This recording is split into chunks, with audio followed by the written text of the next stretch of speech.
పవన్ కళ్యాణ్ గారి మీద ఎవరైతే నాగేశ్వరరావు గారు చేసిన వ్యాఖ్యల కోసమని దానివల్ల ఆంధ్ర పోలీసులు మన హైదరాబాద్కి వచ్చారు, ఆయన్ని అరెస్ట్ చేయడానికి ట్రై చేశారని రూమర్స్ వచ్చాయి.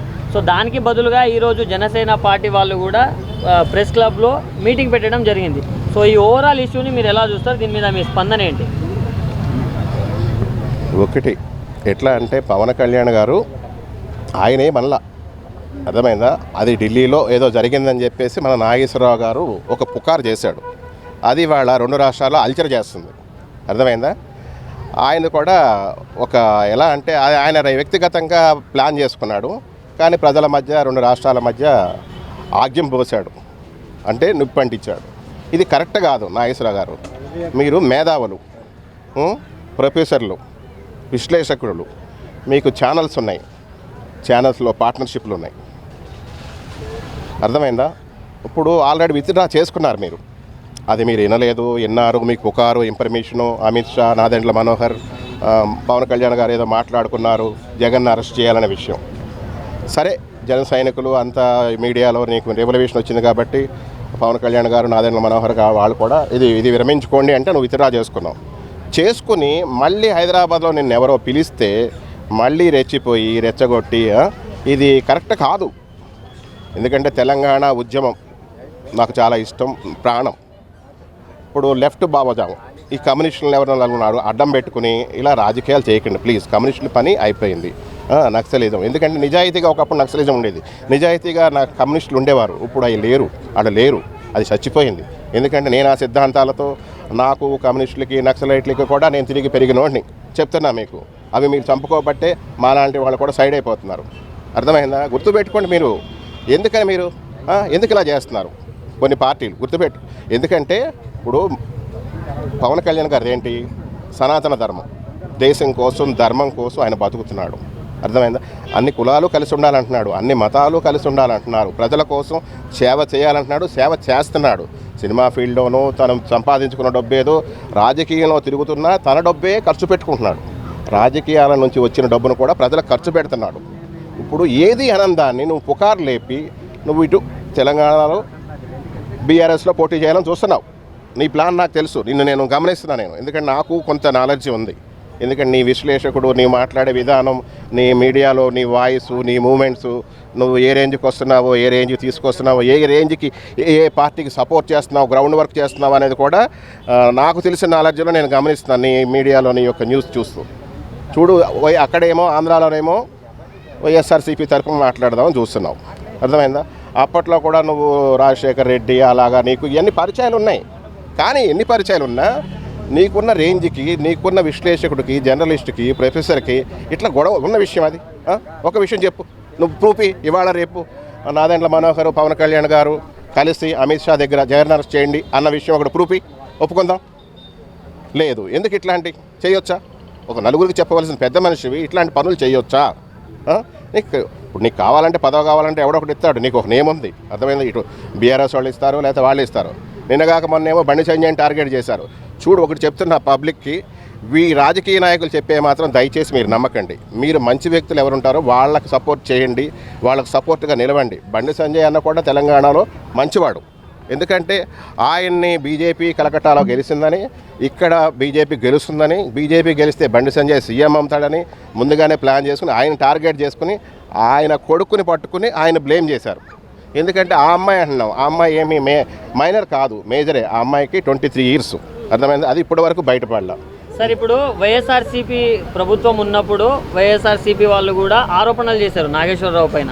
అండ్ ఇప్పుడు కూడా చూసుకుంటే టీడీపీ వాళ్ళు వాళ్ళ అఫీషియల్ హ్యాండిల్లో వైఎస్ఆర్సీపీ కండువా వేసి పోస్ట్ చేశారు. దీన్ని ఏం చూస్తారు?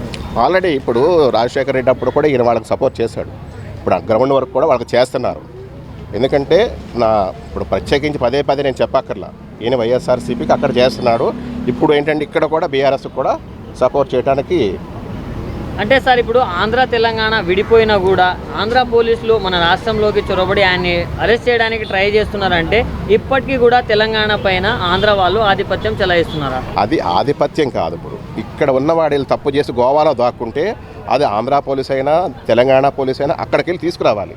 ఇప్పుడు నాగేశ్వరరావు అది గవర్నమెంట్ అర్థమైందా, పోలీస్ అంటే సెంట్రల్ గవర్నమెంట్కి సంబంధించి వస్తుంది. ఎక్కడున్నా ఎవడున్నా ఇప్పుడు నాగేశ్వరరావు అక్కడ తప్పు చేశాడు, ఆంధ్ర పోలీసులు రావచ్చు, తీసుకెళ్ళవచ్చు, అది నో ప్రాబ్లం. అలాగే ఇక్కడి నుంచి ఆంధ్ర వెళ్ళి ఇక్కడ వాళ్ళు ఎవరైనా తప్పు చేస్తే ఆంధ్రాలో ఉంటే వాళ్ళని ఇక్కడ తీసుకురావచ్చు తెలంగాణ పోలీసులు వెళ్ళి.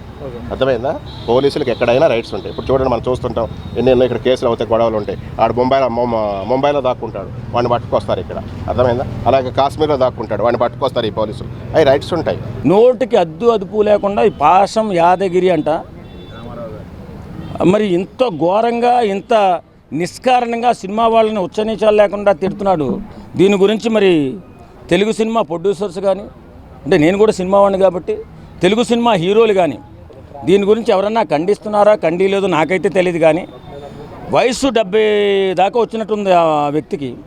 70 సంవత్సరాల వయసులో ఇలా విషయం చుమ్ముతూ సినిమా వాళ్ళపైన నిష్కారణమైన మాటలు మాట్లాడకూడనటువంటి మాటలు మాట్లాడి తెలంగాణ జర్నలిస్టులు అందరికీ కూడా చెడ్డపేరు తీసుకొచ్చాడు. నిజంగా చెప్పాలంటే తెలంగాణ జర్నలిస్ట్ అని చెప్పుకుంటూ, మాజీ జర్నలిస్టు మరి జర్నలిస్టు నాకైతే తెలియదు. కానీ అంత వయసులో అంత వృద్ధాప్యంలో కూడా ఇష్టానుసారంగా బూతులు మాట్లాడుతూ, సంస్కారం లేకుండా, రాజ్యాంగం తెలియకుండా, రాజ్యాంగ విలువలు తెలియకుండా మాట్లాడంటే వాడు ఎలా జర్నలిస్ట్ అయ్యాడో నాకైతే అర్థం కావట్లేదు.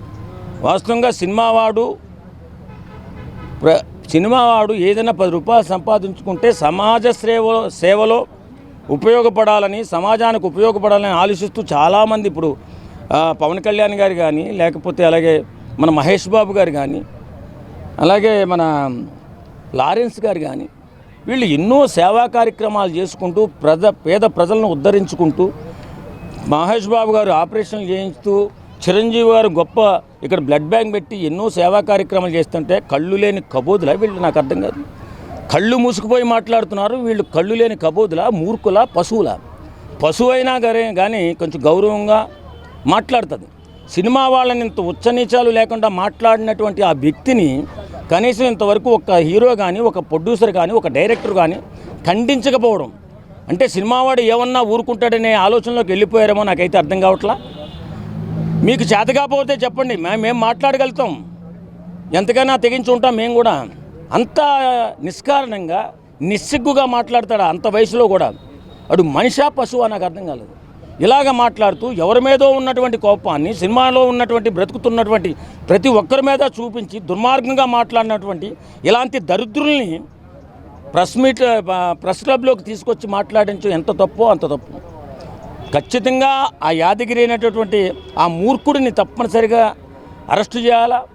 ఖచ్చితంగా సినిమా వాళ్ళందరూ కూడా స్పందించి అలాంటి నికృష్టులు, నీచులు సమాజంలో తిరగకుండా చూసే బాధ్యత మనం తీసుకోవాలి. ఎందుకంటే ఇంత అన్యాయమా? భాష బాగుండాలి. మనిషిగా బతుకుతున్నామంటే మనకి సంస్కారం ఉండాలి, మాట్లాడే మాటలు బాగుండాలి, గౌరవం ఉండాలి, బాధ్యత ఉండాలి. ఇన్ని రకాలుగా ఉండి బ్రతకాల్సిన మనం ఇంత నీచుల్లా మారిపోయి ఒక ప్రెస్ మీట్ పెట్టేసి దానిలో నిష్కారణంగా ఊరికనే ఎవరి మీద కోపమో మరి ఏంటో, మరి ఏ లాభం వస్తుందని మరి వాళ్ళు ఎవరి దగ్గర పైకొని తీసుకుని ఇలా మాట్లాడుతున్నారో తెలియదు. కానీ సినిమా వాళ్ళ మీద మొత్తంగా విషం చుమ్మారు. ఈ విషం చిన్న ప్రతి ఒక్కడు కూడా దుర్మార్గుడు, దరిద్రుడు, నికృష్టుడు, నీచుడు. ఇంత అన్యాయమా? కాబట్టి ఏదేమైనా బాధ్యత లేకుండా, మంచి ప్రవర్తన లేకుండా బతుకుతున్నటువంటి ఇలాంటి దుర్మార్గులపై చర్య తీసుకోవాలని రాష్ట్ర ప్రభుత్వాన్ని, రాష్ట్ర పోలీసులను కూడా కోరుకోవడం జరుగుతుంది. ఏదైనా సమస్య వస్తే ఫస్ట్ స్పందించే సినిమా వాళ్ళే. ఏ సమస్య అయినా ఇండియాలో ఫ్లడ్స్ కానీ ఏదైనా ఇష్యూ వచ్చినప్పుడు, సో అటువంటిప్పుడు అంత హెల్ప్ చేస్తున్నా కానీ ఎందుకు సినిమా వాళ్ళ మీద చిన్న చూపు? వీళ్ళు ఒక్క సీమకు కూడా సాయం చేసిన వ్యక్తులు కాదు. జర్నలిస్ట్ పేరు పెట్టుకున్నారు. మళ్ళీ ఆయనంట జర్నలిస్ట్ అంట. మరి ఏడబుట్టారా నాయన? ఇంత ఎడ్డోళ్ళంతా జర్నలిస్టులు అవుతున్నారా? ఇంత ఎడ్డిగాళ్ళు, ఇంత సంస్కారం లేని వాళ్ళు, ఇంత రాజ్యాంగం తెలియని వాళ్ళు జర్నలిస్ట్ ముసుగులో బతికెత్తున్నారంటే ఎలా బతుకుతున్నారా బాబు? నాకే అది అర్థం కాలేదు. కానీ ఏదేమైనా మనిషి పట్ల మనిషికి గౌరవం, సమాజం పట్ల గౌరవం, దేశం పట్ల గౌరవం, మాట్లాడేటప్పుడు బాధ్యత. మనిషి మాట్లాడేవాడు ఎవడైనా కానీ నీచుడే, దరిద్రుడే. కాబట్టి ఇలాంటి ప్రెస్ మీట్లు పెట్టి నిష్కారణంగా వేరే ఒక సంస్థని, అంటే ఒక పెద్ద ఇండస్ట్రీ, సినిమా ఇండస్ట్రీని తక్కువ కాదు, కొన్ని లక్షల మంది జీవనోపాధితో బతుకుతున్నటువంటి ఇండస్ట్రీలో ఒక్కడు కూడా మంచోడు కనపడలేదంట. వీడు ఒక్కడే ఉన్నాడు. మరి తెలంగాణలో పుట్టాడు, వీడు ఒక్కడే మంచోడట. నాకు అయితే అర్థం కాలేదు. కానీ ఇలా బాధ్యతారాహిత్యంగా మాట్లాడిన ఇలాంటి దుర్మార్గుడు యాదగిరిని ఖచ్చితంగా ఆయన్ని పోలీసులు అరెస్ట్ చేసి తీరాలి. సినిమా ఇండస్ట్రీలో ప్రతి ఒక్కరు కూడా ఆయన వ్యాఖ్యల్ని ఖండించాలి. సినిమా వాళ్ళు ఎక్కడ ఏ ఫంక్షన్లో ఎవరిని ఏమన్నారు, ఎందుకు ప్రతి ఒక్కరు సినిమా అదే మంచితనం. ఇప్పుడు వీళ్ళు ఏమనుకుంటున్నారు, సినిమా వాడు ఏమండు, సినిమా వాళ్ళని ఏమని అనొచ్చు, వాళ్ళ కుటుంబాలను ఏమని అనొచ్చు అనే భావనలోకి వెళ్ళిపోయారు ఇలాంటి నికృష్టులు, దరిద్రులు. ఈ దరిద్రులకి చెప్తున్నా, రే బాబు మానవత్వంతో బతకండి, మనుషుల్లో బతకండి, అంతేగాని పశువుల్లో మారిపోకండి అని చెప్పి హెచ్చరిస్తున్నాం. జర్నలిస్ట్కి ఏమన్నా ఏదైనా ఇండస్ట్రీ తరఫు నుంచి ఏమన్నా వెళ్ళేదానికి ఏమన్నా ఛాన్స్ ఉందా? ఏది తీసేయడం కానీ లేదంటే ఏదన్నా శిక్షణ కానీ వాళ్ళు చూసుకోవాలి. జర్నలిస్టులో జర్నలిస్టు అని చెప్పుకుంటున్నాడు కదా, జర్నలిస్ట్ అని చెప్పుకుంటున్నాడు. మరి అలాంటి వ్యక్తుల్ని జర్నలిస్టు నాయకులు ఎవరు ఉన్నారో వాళ్ళు బుద్ధి చెప్పాలి ఖచ్చితంగా. వాళ్ళ అసోసియేషన్తో లేకపోతే యూనియన్స్ ఉంటాయి కదా, వాళ్ళు బుద్ధి చెప్పాలా. ఇంత వయసు వచ్చిందిరా బాబు, బతుకు మంచిగా బతుకు అని చెప్పాలి. మరి చెప్పకపోతే మనం ఏం చేయలేం. సో ఇప్పుడు రెండు తెలుగు రాష్ట్రాల మధ్య ఒక పచ్చగడ్డేసే బగ్గం అనే విధంగా ఒక ఇష్యూ నడుస్తుంది. అది పవన్ కళ్యాణ్ గారి విషయంలో, ప్రొఫెసర్ నాగేశ్వరరావు గారి విషయంలో. అసలు మరి పవన్ కళ్యాణ్ గారిని తెలంగాణలో ఉన్నటువంటి కొంతమంది జర్నలిస్టు కానీ లేకపోతే కొంతమంది పెద్ద మనుషులు తరిమి కొడతామనే విధంగా ఒక మాట అంటున్నారు. సో మీరు ఏం చెప్తారు దీనికి? ఖచ్చితంగా అంటే తరిమి కొడతాం అనేది, అతను ఇంతకుముందు ఇక్కడి నుంచే పెరిగి ఇక్కడ సినిమాలు చేశాడు. మేము ఒకటే చెప్తున్నాం, మీరు గెలిచింది ఏపీలో, మీరు ఉండాల్సింది ఏపీలో. మీరు ఏపీలో ఉండకుండా తెలంగాణలో ఉండేసి జగన్ బెంగళూరులో ఉన్నారని మీరే అంటున్నారు. గెలిచింది మీరు, ప్రభుత్వాల్లో ఉండేది మీరు, హై సెక్యూరిటీ మీకే ఉంటుంది. మీరు సెక్యూరిటీ జగన్కి ప్రొవైడ్ చేయలేకపోయారు, అందుకని జగన్ బెంగళూరులో ఉంటున్నారు. మీరే ఉండకపోతే నాయకులు కానీ వైసీపీ నాయకులు కానీ వైసీపీ మిగిలిన కార్పొరేటర్లు కానీ ఎట్లా ఉంటారు మీరు చెప్పండి. ఇప్పుడు ఒకటి నేను చెప్పదలుచుకున్నా, పవన్ కళ్యాణ్ గతంలో వైసీపీ హయాంలో ఉన్నప్పుడు నానా దుష్ప్రచారాలు చేశాడు, నానా హామీలు ఇచ్చాడు. వాటిలో ఒక్కటన్నా నెరవేర్చాడా? ఇంతకుముందు తెలంగాణ ఆడపిల్లలు మిస్ అయ్యారు, అదే మాట్లాడదాం. అదే ఇంతకుముందు ఒక నాయకుడు తెలంగాణలో ఒక నాయకుడు మాట్లాడాడు, చంద్రబాబు నాయుడు, లోకేష్, పవన్ కళ్యాణ్ ముగ్గురికి తెలంగాణలో ఏం పని, ప్రతి వారం వస్తున్నారు, మేము వాళ్ళ కాపలా కాయాలని ఒక మాట మాట్లాడాడు. అవునా కదా? మరి ఎందుకు వస్తున్నారు? ఒక రీజన్ అంటే, ఇప్పుడు ఒక నాయకుడు బార్డర్ దాడుతున్నాడు అంటే ఒక పర్టికులర్ రీజన్ ఉండాలి కరెక్ట్గా. ఇప్పుడు మొన్న రీసెంట్గా సింగపూర్ మన ఏపీ 8 మంది మంత్రులు వెళ్ళారు. దేనికి వెళ్ళారు? ఏమన్నా అంటే నేర్చుకున్నాం. ఏం నేర్చుకున్నారు మీరు? నేర్చుకోకుండా పదవుల్లోకి ఎట్టొచ్చారు మీరు? టీడీపీలో సీనియర్ నాయకులు లేరా? వాళ్ళకి ఎందుకు లేదు మీరు మంత్రి పదవులు? నేర్చుకునే వాళ్ళకి ఎందుకు ఇచ్చారు మీరు? ఏం లేదు, దగ్గర 4 లక్షల కోట్ల అప్పులు తెచ్చారు. ఇవన్నీ స్విస్ బ్యాంకులో దాచుకున్నట్టుకి మాత్రమే వీళ్ళు సింగపూర్ లేరు. ఇప్పుడు ఏం చెప్తున్నారు? డ్రామా. నేర్చుకున్నాం. ఏం నేర్చుకున్నారు? సరే నేర్చుకున్నా, మీరు ప్రెస్ మీట్ పెట్టి ఏం నేర్చుకున్నారో చెప్పండి చూద్దాం. నేర్చుకున్నాం అంటున్నారు కదా, ఏం నేర్చుకున్నాం? మాకు నేర్పియండి అబ్బా, మేము ఫ్యూచర్ జనరేషన్, మేము వస్తాం కదా రాజకీయాల్లోకి, మాకు నేర్పియండి. ఎందుకు నేర్పిలేకపోతున్నారు మీరు? అట్లాగే పవన్ కళ్యాణ్ గారు 30,000 మంది అమ్మాయిలు తప్పేయారా అన్నారు.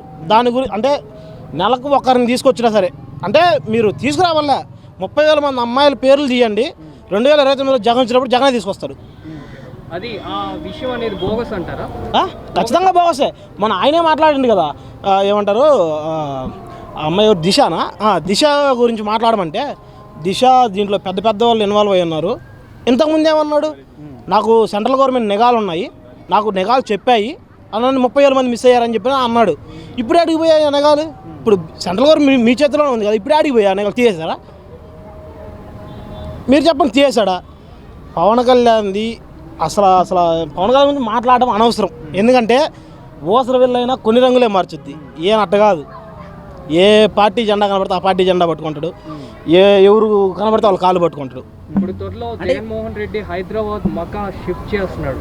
అసలు హైదరాబాద్ లో ఉండాలనుకుంటున్నారా, లేకపోతే జగన్మోహన్ రెడ్డికి ఈ నుంచి ఏమన్నా కార్యకలాపాలు చేసేందుకు ప్రయత్నిస్తారు? ఖచ్చితంగా. ఎందుకంటే ప్రజెంట్ ఏపీలో సిచ్యువేషన్ ఎట్లా ఉందో మనం చూసాం. ఇంతకుముందు గంజాయి తీసుకున్న బ్యాచ్ ముందు ఏ కేసులు ఫైల్ చేయకుండా ఏం లేకుండా డైరెక్ట్ లా చేతిలోకి తీసుకున్నారు. రోడ్డు మీద కూర్చోబెట్టి కొట్టారా లేదా? ఇంతకుముందు మచిలీపట్నం ఎంపీ అదే డ్రగ్స్ కేసులో దొరికాడు. ఏం చేశారు? అదే పల్నాడు డిస్టిక్లో ఒక వైసీపీ అభిమాని జిలానీ అనేవాడి మీద కత్తితో అటెంప్ట్ చేశారు. చనిపోయాడు అతను. మీరేం చేశారు? అదే అటెంప్ట్ చేసి చంపేశారు. ఏం చేశారు మీరు? సరే దాన్ని కూడా తీసేయండి. ఇప్పటి వరకు 2024 నుంచి 2026 మే వరకు దగ్గర 343 మంది రైతులు ఆత్మహత్య చేసుకున్నారు. దాని గురించి ఏమైనా ఆరా తీశారు మీరు? పోనీ అచ్చెన్నాయుడు ఏమంటాడు, ఏమన్నా రైతుల గురించి మాట్లాడరా బాబు అంటే ఏంది 1500 ఈనాటికి రాష్ట్రాన్ని నమ్మాలి, అదే పని చేస్తున్నారు కదా ఇప్పుడు. అంతే కదా, ఇప్పుడు మామిడి రైతులకి గిట్టుబాటు ధర ఇలే, రైతులకి రైతు భరోసా ఇస్తానని ఇలే. ఒకటన్నా ఇప్పుడు అది కాదు, ఇప్పటికి దగ్గర 4 టర్ములు చంద్రబాబు. ఒక్క పథకం నేను తీసుకొచ్చి ప్రజలకు ప్రవేశపెట్టాను, లేదు ఈ ప్రాజెక్ట్ పేరు చెప్తే నా పేరు గుర్తొస్తుంది, లేదు ఈ పథకం పేరు చెప్తే నా పేరు గుర్తొస్తుంది అని ఒక పథకం చూపిమనండి. డ్వాక్రా రుణాలు అంటారు అందరూ. డ్వాక్రా రుణాలు ఎవరు తీసుకొచ్చారు? అంటే చంద్రబాబు నాయుడు ప్రభుత్వం అంటుంది. అప్పట్లో ఉన్నప్పుడు చంద్రబాబు 1990లో డ్వాక్రా రుణాలు తీసుకొచ్చింది కాంగ్రెస్ గవర్నమెంట్. దాన్ని 1995లో గవర్నమెంట్లోకి వచ్చిన తర్వాత వాళ్ళు అన్ని రాష్ట్రాల్లో ఇంప్లిమెంట్ చేయలేదు. దాన్ని 6 or 7 రాష్ట్రాల్లో ఇంప్లిమెంట్ చేస్తే ఇది స్కీమ్ బాగుంది, మన ఓట్లు బాగుపడితేనే ఆ స్కీమ్ని ఎక్కడ నొక్కేసి క్రెడిట్ నొక్కేసాడు. మరి ప్రతిదానికి నేనే చేశానని ఇప్పుడు మీరు చూడండి, ఎన్ని క్రెడిట్లు దొబ్బేశాడు చంద్రబాబు నాయుడు. సూపర్ 6 అన్నీ చేసామంటున్నారు కదా. చేశాడు. ఏం చేశారు? నాకు నిరుద్యోగ నెలకు 6,000 వేస్తున్నాడు. మీకు వేస్తున్నాడు? నెలకు ఆయన 3,000 చెప్పింది, నాకు 6,000 వేస్తున్నాడు. నాకు నిజంగా 6,000 వేస్తున్నాడు. స్టేట్మెంట్ చూపించండి. అదే స్టేట్మెంట్ తీస్తే అది చాలా పొడుగు ఉంటుంది, అది 2 సంవత్సరాలు కదా. మహిళలకి ఫ్రీ బస్ అంటున్నారు, దానిపై మీ స్పందన? మహిళలకి ఇంతకుముందు ఫ్రీ బస్ అన్నాడు, అదే ప్రతి ఒక్క దగ్గర ఇస్తామని చెప్పాడు. తర్వాత ఏం చేశాడు? ఇచ్చిన తర్వాత ఈ డిస్ట్రిక్ట్ దాటిపోతే మీరు ఖచ్చితంగా పైసలు కట్టాల్సిందే అన్నాడు.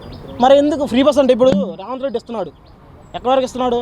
ప్రతి ఒక్కరు ఎవరు వెళ్ళినా ఆధార్ కార్డు చూస్తే ఫ్రీ మీకు, అంతే కథం. మళ్ళీ డిస్ట్రిక్ట్ దాటకూడదు, ఇన్ని కండిషన్స్ ఎందుకు? మళ్ళీ దానికి సూపర్ లగ్జరీ ఎక్కకూడదు.